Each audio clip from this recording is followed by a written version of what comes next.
नमस्कार। भोरे भोर के एक और एपिसोड में आपका बहुत बहुत अभिनंदन करते हैं, स्वागत करते हैं और शुरू करते हैं आज एक अलग तरह की राजनीति का जो नया पौध का बीजारोपण हो रहा है बिहार में, उसको लेकर के काफ़ी कुछ चर्चाएं हो रही हैं। लेकिन राजनीतिक रूप से आप जानते हैं कि पुराने जो नेता होते हैं, जिन्होंने लंबी राजनीतिक जीवन यात्रा देखी हो, अगर उनकी एंट्री हो जाती है तो वो कहीं ना कहीं भारी पड़ते हैं। हालांकि वर्तमान राजनीति में बहुत चीज़ें बदलने की बात की जा रही है, लेकिन जहां तक बात बिहार की है और बिहार में हरियाणा से आकर के शरद यादव बिहार के लोगों के करीबी बन जाते हैं और बिहार के लोग उन्हें कई बार लोकसभा, राज्यसभा भेजते हैं और यहां तक कि भारतीय जनता पार्टी हो, जनता दल यूनाइटेड हो, लंबे समय तक उन्हें अपना नेता मान करके या तो एनडीए का कोऑर्डिनेटर बना के रखती हो या फिर नीतीश कुमार जैसे मजे हुए नेता उन्हें अपने पार्टी का अध्यक्ष बनाते हों या फिर लालू प्रसाद जैसे नेता उनके साथ चुनाव में हारते हों, लेकिन उसके बावजूद भी उनका साथ देने में कहीं पीछे नहीं हटते हैं। इसका मतलब है कि शरद यादव की राजनीतिक सूझबूझ और उनकी यात्रा बहुत लंबी है, अनुभव भी उनके पास काफ़ी है और यही कारण है कि लगातार शरद यादव से देश भर के वरिष्ठ नेता जब भी कोई नई बात होती है, नई पहल होती है, तो वो उनसे मिलते हैं और उनका राय मशवरा ज़रूर जानते हैं। उम्र के पड़ाव पर हैं और अब राजनीतिक रूप से उनकी दूसरी पीढ़ी यात्रा की शुरुआत करने वाली है, जो देश और अलग अलग राज्यों की राजनीति में एंट्री की सुगबुगाहट से आगे बढ़ रही है। आपको बता दें कि इधर हाल फिलहाल में आपने देखा होगा कि किस तरह से नरेंद्र मोदी के विरुद्ध या भारतीय जनता पार्टी के विरुद्ध भी आप कह सकते हैं कि जिस तरह से विपक्ष एकजुट होने का प्रयास कर रहा था, उसके कई चर्चाएं हो रही थीं। उन सब के बीच में शरद यादव की भूमिका को लेकर के कई नेता उनसे मिलने भी पहुंचे थे। शरद यादव ने एक पहल किया था, चाहे वो मुलायम सिंह हो जो उम्र के अंतिम ढलान पर हों या शरद पवार हों जो कि राजनीतिक रूप से आज भी इस उम्र में सक्रिय राजनीति का हिस्सा हों। ये सारे नेता लालू प्रसाद से लेकर के अन्य नेता तक लगातार मिलते हों शरद यादव से, तो कहीं ना कहीं बात कुछ समझ में आती है कि अभी भी शरद यादव का कद लंबा है। हालांकि शरद यादव को लेकर के जिस तरह से नीतीश कुमार और उनकी पार्टी ने व्यवहार किया, वो राजनीतिक रूप से बहुत ही कहा जाए तो उस समय की एक अजीब तरह की घटना थी। जिस शरद यादव ने नीतीश कुमार के लिए बहुत कुछ किया, नीतीश कुमार को बिहार के मुखिया बनाने से लेकर के उनकी पार्टी को संभालने तक का काम किया, उस शरद यादव को जिस तरह से जदयू से विदाई की गई, वो वक्त बड़ा ही कठिन था शरद यादव के लिए। लेकिन शरद यादव ने फिर से वापसी की। राज्यसभा के सदस्य रहते हुए उनकी सदस्यता पर प्रश्न चिन्ह लग गए और फिर राज्यसभा के जब चुनाव की घोषणा होने लगी तो बिहार से उन्हें फिर से राज्यसभा भेजने की गुहार लेकर के उनसे मिलने पहुंच गए जीतन राम मांझी जब उनसे मिले तो उन्होंने लालू यादव से आग्रह किया कि शरद यादव को सदन में भेजा जाए, उनकी ज़रूरत इस देश को है।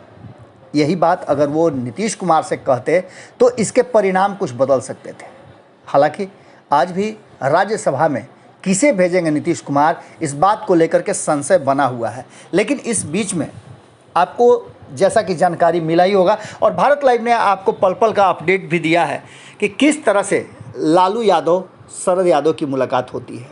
हम आज की बात नहीं कर, इससे पहले जब लालू यादव बेल पर रिहा हुए थे तो लालू यादव और शरद यादव की मुलाकात हुई थी और देश में बड़े राजनीतिक उथल पुथल की, बड़े गठबंधन की बात की जा रही थी। इसके बाद जीतन राम मांझी मिले, जैसा कि हमने पहले भी आपको बताया। राहुल गांधी से उनकी मुलाकात होती है और राहुल गांधी भी शरद यादव से मिल करके एक नई रणनीति और राजनीति का चर्चा छेड़ देते हैं। लेकिन इसके साथ ही वाम दलों के नेता सीताराम येचुरी की उनसे मुलाकात कुछ अलग बात कहने लगती है और ये बात कहीं ना कहीं इशारा करती है कि नरेंद्र मोदी के विरुद्ध, यानी गैर भाजपाई जो दल हैं, नेता हैं, जो भाजपा के विरुद्ध खड़े हैं, उन सबों को जुटाने में शरद यादव की भूमिका महती हो सकती है। इस बात को लेकर के उनसे सीताराम येचुरी की मुलाकात होती है। यह सारी तस्वीरें आपको नज़र आएंगी जिसको खुद साझा किया है शरद यादव ने। इसके साथ साथ छगन भुजबल से भी उनकी मुलाकात होती है, जो महाराष्ट्र में एक बड़े नेता के रूप में जाने जाते हैं और ख़ास करके कुशवाहा समाज के नेताओं में उनका एक बड़ा छवि है। जगदेव प्रसाद के बाद अगर देखा जाए तो सबसे ज़्यादा प्रभावित वो करने वाले नेता रहे हैं और कभी महाराष्ट्र में उनका बड़ा कद रहा है। आज उनकी मुलाकात होती है शरद यादव से, तो इसके मायने आप समझ सकते हैं। तेजस्वी यादव मिलते हैं और तेजस्वी यादव मिल करके शरद यादव से इस बात की तरफ एक नई चर्चा छेड़ देते हैं कि क्या शरद यादव एक बार फिर से वापसी करेंगे। शरद यादव, आपको याद होगा कि शरद यादव को तेजस्वी यादव ने ऑफ़र दिया था और राष्ट्रीय जनता दल में उनकी पार्टी के विलय की भी बात की जा रही थी। जब राष्ट्रीय जनता दल के तरफ उनका झुकाव बढ़ा और ये तब हुआ जब जनता दल यूनाइटेड की तरफ से नीतीश कुमार को सलाह देने के बाद और नीतीश कुमार को पुनः एनडीए में जाने से रोकने के लिए उसके विरोध में शरद यादव ने बयान दिए थे।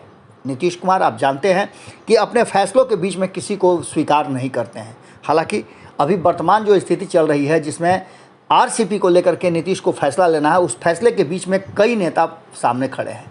एक तरफ जहां ललन सिंह इसके विरोध में खड़े नज़र आ रहे हैं, क्योंकि आपने खबरों में सुना ही होगा कि बिहार की जितनी भी मीडिया है उसने बताया है कि ललन सिंह के पहुंचने से पहले आरसीपी और नीतीश की मुलाकात नहीं हो पाई। जब ललन सिंह पहुंचे तो बातें वहीं की वहीं रह गई और फैसला नहीं हो पाया कि आरसीपी सिंह राज्यसभा जाएंगे। अभी भी संशय की स्थिति बनी हुई है और इस पर कोई कुछ बोलने के लिए तैयार नहीं है। लेकिन इस बीच में बेटी सुहासिनी के साथ शरद यादव का सोनिया गांधी से मुलाकात करना बहुत सारी कहानी को जन्म दे रहा है।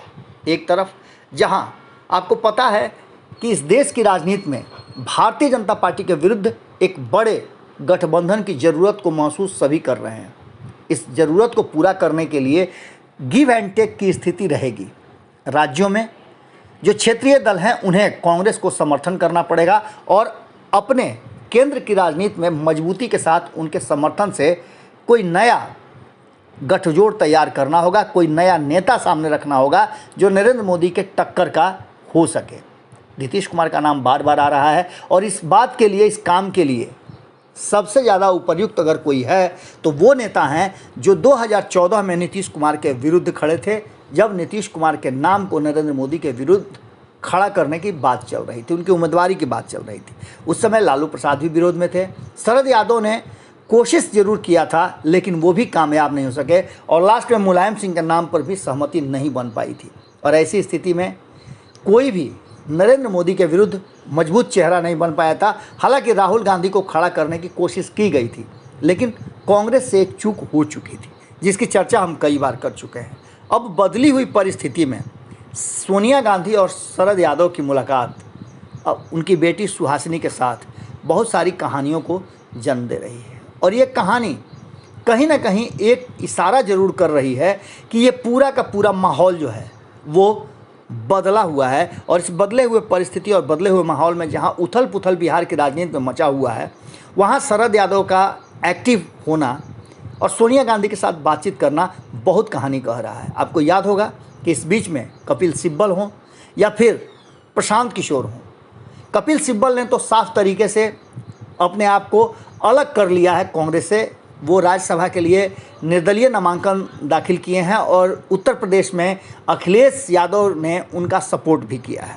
यहीं दूसरी तरफ प्रशांत किशोर ने जो कांग्रेस के लिए बातें कही थी और जो नीतीश कुमार के लिए बात कर रहे हैं, लगातार वो बिहार में अपना ज़मीन तलाश करने की कोशिश कर रहे हैं। अलग अलग राजनीतिक दल के नेता हों, सामाजिक नेता हों, उनसे मुलाकात कर रहे हैं और लगातार बिहार की राजनीति में सक्रियता उनकी बढ़ी हुई है।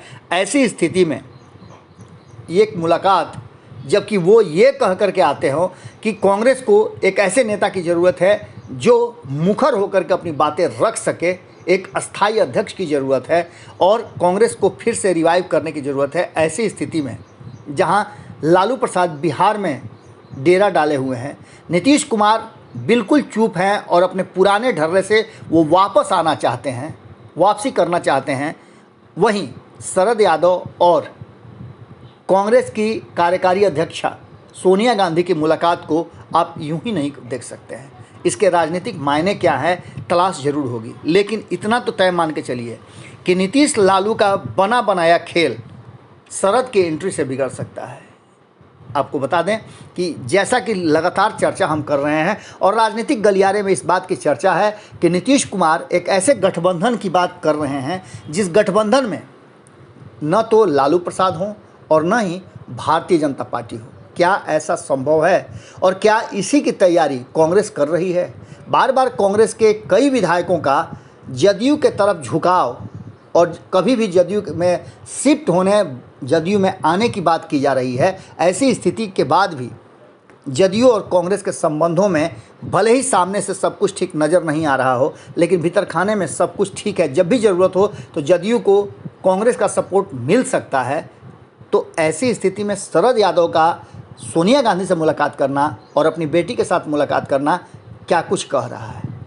इसका सीधा मायने बिहार में हो रही राजनीतिक उथल पुथल से लगाया जा रहा है और कहा यह जा रहा है कि नीतीश और लालू जिस तरह से एक दूसरे के करीब आने की चर्चाएं चल रही हैं, उसमें कांग्रेस कोई नया अगर पक्ष रख दे या फिर नया सवाल खड़ा कर दे, नई डिमांड रख दे इस नए गठबंधन के होने के पहले, तो कोई बड़ी बात नहीं होगी। और इस गठबंधन से जुड़ने के लिए अगर शरद यादव का नाम सामने हो तो इसे भी राजनीतिक रूप से एक बड़ी घटना देख करके कहा जा सकता है। वहीं दूसरी तरफ शरद यादव के परिवार से राजनीति में किसकी एंट्री होगी, जिसकी चर्चा बहुत पहले से चल रही थी, अब शायद वो कांग्रेस के माध्यम से पूरी हो जाए तो कोई बड़ी बात नहीं होगी। और ऐसी स्थिति में शरद यादव के अनुभव का लाभ कांग्रेस को भी मिल सकता है, जिसमें बिहार की राजनीति में कुछ न कुछ तो निश्चित रूप से पक रहा है और इस पकने वाली सारी चीज़ों का सुगंध जो है